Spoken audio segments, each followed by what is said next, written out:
Everyone, welcome to my channel one step to success. तो कैसे हैं आप सभी। फ्रेंड्स, आप लोग जुड़ जाइए हमारे साथ। यहाँ पे हम आज आप लोग के लिए एक और नई शानदार क्लास लेकर आए हैं बिहार हिस्ट्री से रिलेटेड। आपका सब्जेक्ट है बिहार हिस्ट्री, ठीक है। और हिस्ट्री से आपके बहुत ही इंपॉर्टेंट क्वेश्चन यहाँ पे डिस्कस कर रहे हैं हम आपके साथ। और बिल्कुल आप यहाँ पे प्रैक्टिस कर सकते हैं। अगर आप बीपीएससी की तैयारी कर रहे हैं, बिहार शिक्षक भर्ती की तैयारी कर रहे हैं, तो आप यहाँ पे हर जगह आप अटेंड कर सकते हैं क्लास, ठीक है। और आपको इसके अलावा आपको अलग अलग सब्जेक्ट्स पर आपको मिल जाएंगे क्लास। आप देख सकते हैं हम आपके लिए हिंदी पर, आपके बाल विकास पर, जनरल पेपर पर, हर सब्जेक्ट पर आपके लिए यहाँ पे प्रिपरेशन आप करा रहे हैं, ठीक है। देखिए आज आप लोग के लिए क्या क्वेश्चन आए हुए हैं। सेशन स्टार्ट करते हैं। आज का पहला क्वेश्चन देखिए हमारा क्या है। और यहाँ पे आपको हिंदी और इंग्लिश दोनों में आपको क्वेश्चन मिल जाएंगे। आप जिस भी मीडियम से बिलोंग करते हो, हिंदी मीडियम, इंग्लिश मीडियम, आप दोनों में आंसर क्वेश्चन देख सकते हैं, ठीक है। देखिए क्वेश्चन क्या है। 42 which of the following was not a nationalist newspaper. तो लिखित में से कौन सा सौराष्ट्रवादी न्यूज़पेपर नहीं है। ऑप्शन है यहाँ पे the Hindu, Bengali, the Maharashtra, the Times of India, none of the above या more than one of the above. तो निम्नलिखित में से कौन सा है जो सौराष्ट्रवादी समाचार पत्र नहीं था। देखिए अच्छा क्वेश्चन, आप नोट कर लीजिए इसको। तो यहाँ पे आंसर क्या हो जाएगा। देखिए option D, the Times of India, ठीक है। ये हमारा नेशनल जो सौराष्ट्रवादी जो समाचार पत्र है वो नहीं था, ठीक है। Option D is correct. चलिए अगला क्वेश्चन देखिए। क्वेश्चन नंबर यहाँ पे 43 है। रजनी पालमे दत्त सेड, ठीक है। रजनी पाम दत्त ने कहा, they both fought and collaborate with imperialism which political grouping was he referring to. तो जो रजनी पाम दत्त है, उन्होंने कहा कि उन्होंने साम्राज्य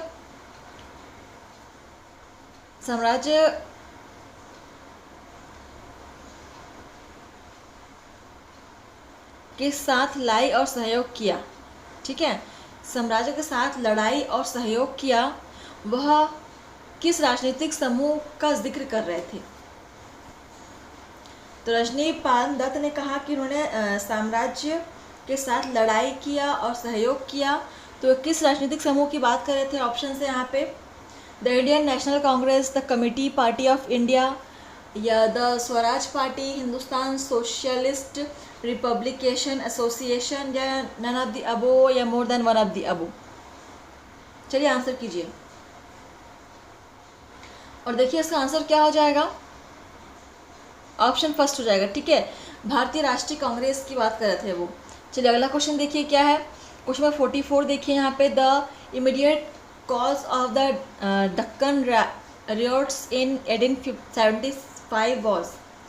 तो 1875 के दक्कन के ठगों का तत्कालिक कारण क्या था। सो ऑप्शन है the shadow of a famine, high interest rates charged by Mahajans, high land revenue rates, protest against imposition of religious reforms, none of the above या more than one of the above। चलिए देखिए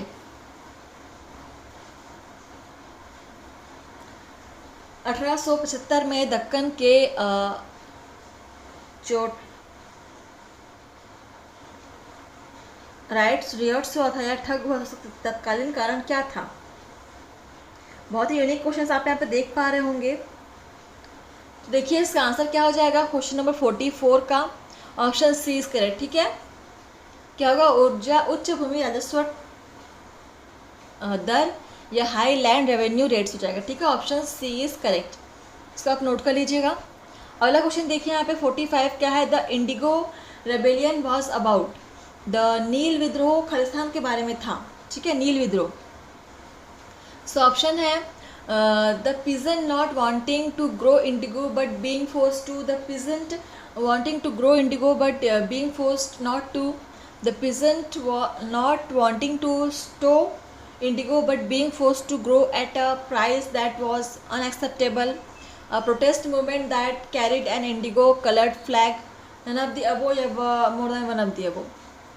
चलिए आप English में पहले देखिए, फिर हम हिंदी में भी इसके ऑप्शन आपको दिखाएंगे।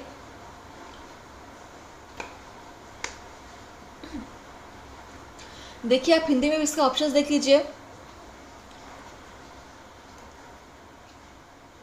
ऑप्शंस क्या है, किसान नील नहीं उगाना चाहते थे लेकिन मजबूर किया जा रहा था।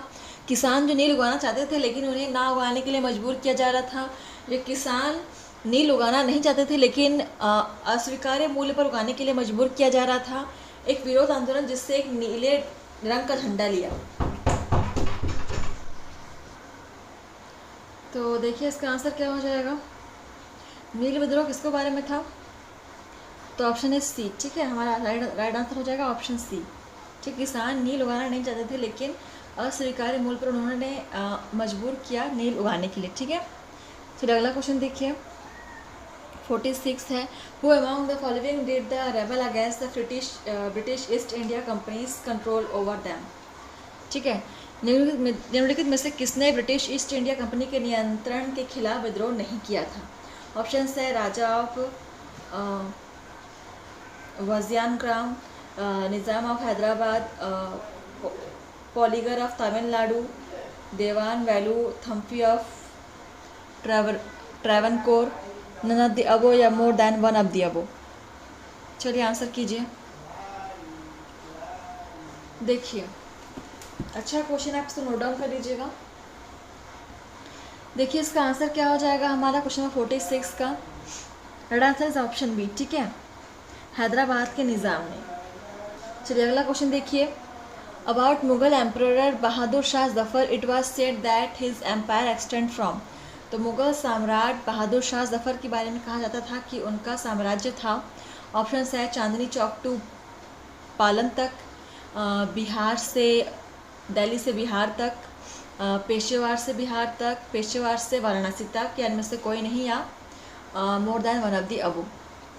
तो देखिए मुगल एम्परर बहादुर शाह जफ़र के बारे में क्या कहते थे कि उनका जो एम्परर था या साम्राज्य था कहाँ से कहाँ तक था। देखिए बहुत अच्छा क्वेश्चन है, आप इसको नोट कर सकते हैं। फ्रेंड्स आप लोग क्लास को शेयर कर दीजिएगा, ठीक है, और बहुत ही इंपॉर्टेंट क्वेश्चन है, यहाँ पर डिस्कस कर रहे हैं, तो कोई भी क्लास मिस मत कीजिएगा, पूरी क्लास अटेंड कीजिएगा। देखिए इसका आंसर क्या हो जाएगा क्वेश्चन 47 का, यहाँ पे ऑप्शन फर्स्ट हो जाएगा। ठीक, चांदनी चौक से पालन तक हम मानते थे कि उनका साम्राज्य था, किसका? सम्राट बहादुर शाह जफ़र के बारे में। ठीक है, क्वेश्चन नंबर 48 देखिए क्या है, which one of the following was not a reason for making the sepoys of the East India Company rebellious. So Hindi में देखते हैं कौन सा ईस्ट इंडिया कंपनी के सिपाहियों को विद्रोही बनाने का कारण नहीं था। सो ऑप्शंस देखिए यहाँ पे क्या है, the effort of the officers of the company to separate Christianity, the border to the sepoys to travel on ships, the stoppage of bhatta, the inefficiency of the officers, none of the above या more than above the above. तो इनमें से कौन सा कारण नहीं था east India company के सिपाहियों के विद्रोह का? देखिए हिंदी में भी देखिए आप लोग क्वेश्चन को, कंपनी के अधिकारियों का ईसाई धर्म फैलाने का प्रयास, या सिपाहियों को समुद्री यात्रा करने का आदेश, या भत्ते पर रोक, या अधिकारियों की अक्षमता, या में से कोई नहीं, या उपरोक्त सभी में से एक से अधिक। कौन सा कारण नहीं था यहाँ पे? ईस्ट इंडिया कंपनी के सिपाहियों के विद्रोह का कौन सा कारण नहीं था? देखिए ऑप्शन यहाँ पे डी सही हो जाएगा, अधिकारियों की अक्षमता कोई कारण नहीं था। ठीक है, ऑप्शन डी इज करेक्ट, इसको आप नोट कर लेंगे। चलिए अगला क्वेश्चन देखिए, यहाँ पे क्वेश्चन 49 क्या है, who raise the flag of independence at the Congress session of 1929। तो 1929 के कांग्रेस सत्र में स्वतंत्रता का झंडा किसने उठाया था? ऑप्शन है मौलाना Mohammad Ali, Pandit Jawaharlal Nehru, Vallabh Bhai Patel, Subhash Chandra Bose, none of the above या more than one of the above. चलिए आंसर कीजिए, इम्पॉर्टेंट है क्वेश्चन, आप इसको नोट कर सकते हैं।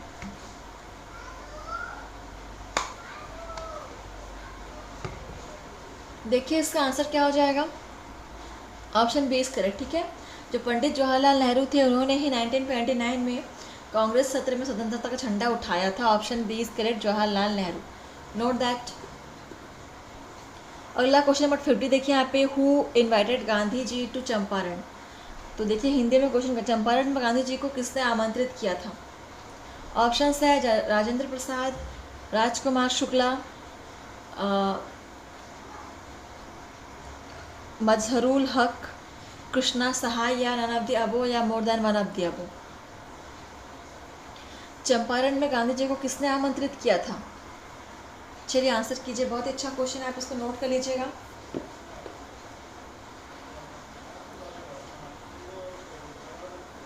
देखिए आंसर क्या होगा इसका, ऑप्शन बी इज करेक्ट, ठीक है। जो राजकुमार शुक्ल है उन्होंने चंपारण में गांधी जी को इनवाइट किया था। चलिए अगला क्वेश्चन 51 देखिए, who wrote the book poverty and un British rule in India. तो भारत में poverty and un British rule in India नामक पुस्तक किसने लिखी थी? इस ऑप्शन है आर.सी. दत्त, राधा भाई नौरोजी, बिपिन चंद्र पाल या लाजपत राय या नन ऑफ द अबो या more than one of the above. Bharat में poverty and un British rule in India नामक पुस्तक किसने लिखी थी? इसको नोट कर लीजिएगा, इंपॉर्टेंट है क्वेश्चन। देखिए इसका आंसर क्या हो जाएगा 51 का, दादा भाई नौरोजी हो जाएगा, ठीक है। Option B is correct, note कर लीजिएगा। अगला क्वेश्चन देखिए, ruler of Swarna Bhumi who founded a Buddhist monastery at Nalanda and requested Devpala through his ambassador to grant 5 villages for its maintenance was। Hindi में देखते हैं क्वेश्चन को। स्वर्ण भूमि के शासक जिन्होंने नालंदा में एक बौद्ध मठ की स्थापना की और देवपाल से अनुरोध किया कि वे अपने राजपूत के माध्यम से 5 गांवों को इसके रखरखाव के लिए अनुदेश दे या आदेश दे, ठीक है। सो ऑप्शंस देखिए, धारनेन्द्रा या संग्राम धनंजया या बालपुत्र देवा या चूड़ा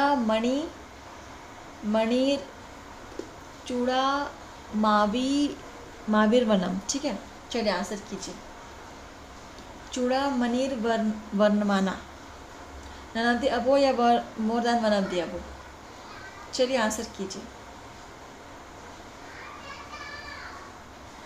हिंदी में देखिए क्वेश्चन को, फिर इसका आंसर होगा ऑप्शन सी, ठीक है, बालपुत्र देव। अगला क्वेश्चन नंबर देखिए यहाँ पे क्या है 53, who among the following was the first to explain that the rotation of the earth on its own axis accounts for the daily rising and setting of the sun। तो निम्नलिखित में से किसने पहली बार यह दावा किया था कि सूर्य के दैनिक उदय और अस्त होने का कारण पृथ्वी का अपनी धुरी पर घूमना है? ऑप्शन से आर्यभट्ट, भास्करा, ब्रह्मगुप्त या वरामिहिर या इनमें से कोई नहीं या इनमें से एक में से अधिक। किसने पहली बार बताया था कि सूर्य का अस्त होना और उगना पृथ्वी के अपनी धुरी पर घूमने के कारण होता है? अच्छा क्वेश्चन है, आप इसको नोट कर सकते हैं।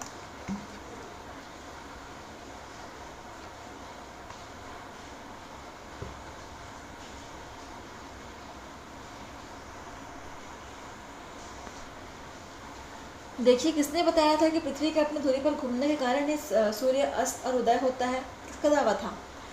क्वेश्चन 53 और राइट आंसर क्या हो जाएगा इसका? देखिए बहुत इंपॉर्टेंट क्वेश्चन है, आप इसको नोट कर लीजिएगा। राइट आंसर इसका हो जाएगा फ्रेंड्स, देखिए ऑप्शन है आर्यभट्ट ने कहा था, ठीक है। आर्यभट्ट ने ही बताया था सबसे पहले इसको, ऑप्शन फर्स्ट इज करेक्ट।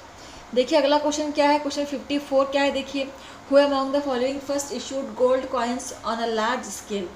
निम्नलिखित में से किसने सबसे पहले बड़े पैमाने पर सोने के सिक्के जारी किए? सो ऑप्शन है पुष्यमित्र शुंगा, मेनांदर, वीमा Kadphises, Gautami Putra Satakarni, none of the above या more than one of the above. देखिए कितने डिफ़िकल्ट ये आपके नाम हैं, ठीक है। तो इनको याद करना इतना इजी तो नहीं है फ्रेंड्स, अगर आप प्रैक्टिस करते रहेंगे तभी आपको याद रहेंगे, ठीक है। तो इसलिए यहाँ पर कंटिन्यू आप लोग प्रैक्टिस करते रहिए और हम भी आपके लिए ऐसे डेली क्लासेस लेकर आते रहेंगे, ठीक है। आप लोग थोड़ा कॉपरेट कीजिए हमारे साथ, तब हमें भी थोड़ा इससे मोटिवेशन मिलता है कि हाँ हम जो पढ़ा रहे हैं, जो यहाँ पे सेशन करा रहे हैं, उससे किसी को फ़ायदा हो रहा है। तो डेली हम भी ऐसे क्लासेस लेकर आते रहेंगे, ठीक है। देखिए तो कौन से शासक जिन्होंने सबसे पहले बड़े पैमाने पर सोने के सिक्के जारी किए थे? देखिए इसका आंसर क्या हो जाएगा, इसका आंसर हो जाएगा ऑप्शन ई। ठीक है, उपरोक्त में से अधिक हो जाएगा। ठीक है, सो ऑप्शन ये सभी इसमें जाएंगे। देखिए क्वेश्चन 55 अगला क्वेश्चन देखिए क्या है। After the Mahaparinirvan of Lord Buddha the first Buddhist counselling was held at. तो भगवान गौतम बुद्ध के परिनिर्वाण के बाद पहला बौद्ध परिषद कहाँ आयोजित किया गया था? ऑप्शन है राजगृह या राजगीर, गया या पाटलिपुत्र या वैशाली। तो पहला परिषद कहाँ आयोजित किया गया था? बौद्ध धर्म का। सभी को इसका आंसर पता होना चाहिए, इंपॉर्टेंट है ये क्वेश्चन, इसको बिल्कुल आप लोग नोट कर लेंगे। ठीक है, देखिए इसका आंसर क्या होगा। So option A is correct, Rajgriha हो जाएगा। ठीक है, ऑप्शन फर्स्ट इज करेक्ट, आप इसको नोट कर लीजिएगा बिल्कुल। चलिए अगला क्वेश्चन देखिए क्या है। The earliest evidence of animal domestication and agriculture in India has come from. तो भारत में पशुपालन और कृषि का सबसे पहला जो सबूत है वो खालिस्तान से मिला था। कहाँ से मिला था? ऑप्शन है अंजीरा, दम्ब, सदत, किलीगुल मोहम्मद,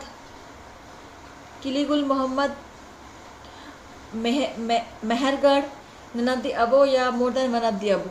चलिए देखिए, ये नाम ही याद करना बहुत डिफ़िकल्ट लग रहा है मुझे, तो आप लोग कैसे याद रखोगे? खैर रखना तो पड़ेगा ही, तो प्रैक्टिस कीजिए, हो जाएगा हर चीज़। एक बार में नहीं होती तो बार बार में आप कर ही लेंगे। ठीक है, कोई भी चीज़ जो एक बार में नहीं हो पाती उसे हम 10 बार करते हैं तो वो हो जाती है। ठीक है, इसलिए प्रैक्टिस करना बहुत ज़रूरी है। देखिए इसका आंसर क्या हो जाएगा। भारत में पशुपालन और कृषि का सबसे पहला सबूत कहाँ मिला था? Option D is correct. ठीक है, मेहरगढ़ से मिला था, ऑप्शन डी, इसको आप नोट कर लेंगे। क्वेश्चन इंपॉर्टेंट है। क्वेश्चन नंबर देखिए 57 क्या है। Who declared sati illegal. Sati प्रथा को किसने अवैध घोषित किया था? ये भी बहुत इंपॉर्टेंट क्वेश्चन है, आप इसको नोट डाउन कर लीजिएगा। ऑप्शन है Warren Hastings, William Bentinck, Cornwallis Curzon है वो, नन ऑफ द अबो या more than one of the above. तो कौन से किसने यहाँ पे सती प्रथा को इलीगल या अवैध घोषित किया था? ये तो बहुत इंपॉर्टेंट है, इसको आप बिल्कुल याद रखेंगे, भूलेंगे नहीं, नोट कर लीजिएगा। देखिए तो सती प्रथा, आप लोग सती प्रथा क्या होता है पता है ना? सती प्रथा में क्या होता था पहले कि अगर मान लो कि किसी लड़की के अगर हस्बैंड की डेथ होती है तो लड़की को भी उसके हस्बैंड के साथ उस चिता पर जिंदा जलाया जाता था। तो गलत बात है ना, किसी जिंदा इंसान को जिंदा जलाना बहुत ही गलत बात है, तो ऐसा नहीं करना है। इसलिए इसको यहाँ पे अवैध घोषित किया था, और इसको घोषित करने वाले कौन थे? विलियम बेंटिक थे। ठीक है, इसको आप नोट डाउन कर लेंगे, इंपॉर्टेंट है ये क्वेश्चन। क्वेश्चन नंबर 58 देखिए। Who wrote the pamphlet now और नेवर। तो अभी या कभी नहीं। ठीक है, नाउ और नेवर मतलब अभी या कभी नहीं। ये पैम्पलेट किसने लिखे थे? ऑप्शन है मोहम्मद जिन्ना, मोहम्मद इकबाल, रहमत अली, खफी खान या none of the above, more than one of the above. चलिए, नाउ और नेवर, अभी या कभी नहीं, ये पैम्पलेट किसने लिखे थे? नोट कर लीजिएगा, ये भी आपका इंपॉर्टेंट है, क्वेश्चन में आया हुआ है, क्वेश्चन फिर से आने की संभावना है इसकी, देख लीजिए। देखिए इसका आंसर क्या होगा, रहमत अली हो जाएगा। ठीक है, ऑप्शन सी इज करेक्ट। चलिए अगला क्वेश्चन देखते हैं हमारा क्या है। 59 who was not a member of the cabinet mission. तो कैबिनेट मिशन के मेंबर कौन नहीं थे? सो ऑप्शंस क्या है? Pethick Lawrence, Wavell, Stafford Cripps या एवी अलेक्जेंडर। तो निम्न में से कौन कैबिनेट मिशन के सदस्य नहीं थे, बताना है आपको। देख लीजिए, हिंदी में आप लोग ऑप्शंस देख लीजिए, या नन ऑफ द अबो या more than one of the above. तो इनमें से कौन कैबिनेट मिशन के सदस्य नहीं थे? चलिए आंसर कीजिए। और फ्रेंड्स आप लोग क्लास के एंड में मुझे कमेंट करके बताएंगे कि आपने कितने क्वेश्चंस खुद से सॉल्व किए हैं। ठीक है, और आपको कोई प्रॉब्लम हो रही हो, कोई क्वेश्चन आपको समझ में नहीं आ रहा हो, तो बिल्कुल आप हमें कमेंट के माध्यम से पूछ सकते हैं। देखिए इसका आंसर क्या हो जाएगा, option B is correct, Wavell हो जाएगा। ठीक है, ऑप्शन बी इज करेक्ट, इसका आप नोट डाउन कर सकते हैं। इंग्लिश में देख लीजिए, स्पेलिंग आपका WAVELL। ठीक है, चलिए अगला क्वेश्चन देखते हैं आपका 60 क्या है, Mahatma Gandhi presided over which session of the Indian National Congress. तो महात्मा गांधी ने भारतीय राष्ट्रीय कांग्रेस के किस सत्र की अध्यक्षता की थी।